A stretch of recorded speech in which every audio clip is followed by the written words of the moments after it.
Hey everyone, it's Savannah, and today we're going to be working on a really fun little build project here for Merlin. Merlin definitely deserves a really nice house. I recently relocated him to this spot in the ruins of Eternity Isle, and since Gaston is hijacking the video, I think we need to get started with the build here. Goofy, excuse me. We are trying to work here. All right, let's get started. I thought that this location was a perfect spot for Merlin so that he could oversee all of Eternity Isle, and Ancient's Landing seemed like the perfect location for a wizard like Merlin to live because he's old, he's ancient, and what better place for him than Ancient's Landing? I had to do it. I simply could not resist. So there's a lot of nice pathing already laid out in Ancient's Landing, and I'm going to be keeping all of this and adding in a bunch of these rock clusters as stepping stones up to Merlin's house, and they're going to curve around his little tower and lead us back to this other section of Ancient's Landing. I don't think that this back area is going to be an area that I'm going to frequently have to go to, so it's fine if it's a little bit covered, but just to let you know, it is still accessible, as well as all of the mining nodes in this area. There's one in the back right corner, one to the left, and I believe there's another in the front on the left side. Yep, you can see it right there. So I'm adding in some trees surrounding Merlin's tower because the green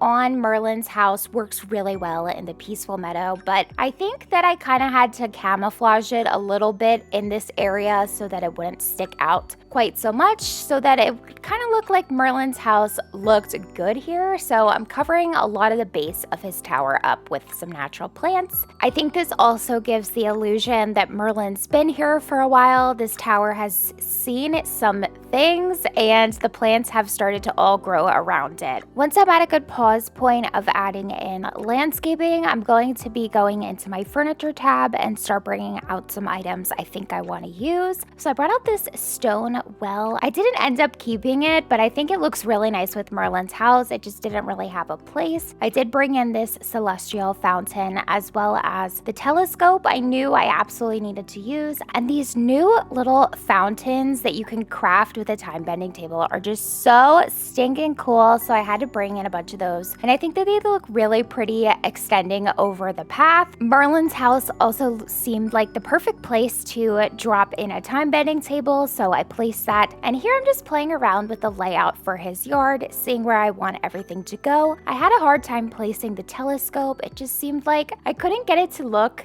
like it belonged anywhere, but I really wanted to use it in the build. I just didn't know how it should be facing that would make sense. But anyway, I think I, in the end, just went for aesthetic over function. He's not actually going to be using the telescope, sadly. So yeah, after much trial and error, as you can see me constantly just moving every little thing around, and then I probably eventually put them back in the same spot that they started in. Why am I like this? I'm not too sure. So I'm going back in the landscaping tab and grabbing a bunch of these Ancient's Landing plants, and I'm going to be using them to kind of camouflage the edges of these little fountains and just make them look like they really are blending into the area a bit more. I'm adding in a few more trees to this area as well, and then I decided to go back in and add more rock clusters leading up to the time-bending table, so I'm just connecting that back to the original path that we created in the beginning of the build. For some finishing touches, I'm also adding in these glowing blue flowers throughout the build. I love these, and they are natural to this biome, so that works out perfectly. And here we go. Here is a little walkthrough of this area now that it has finally stopped raining. I really love how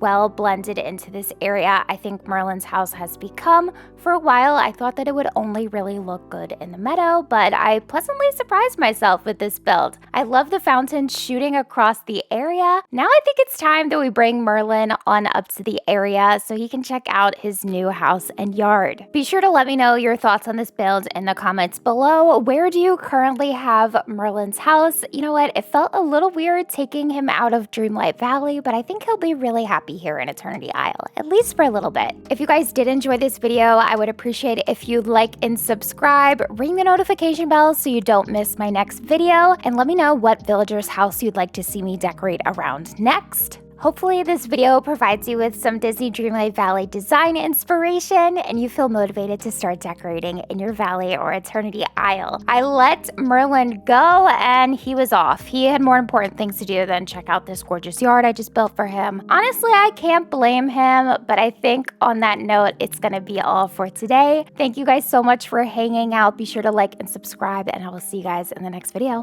Bye!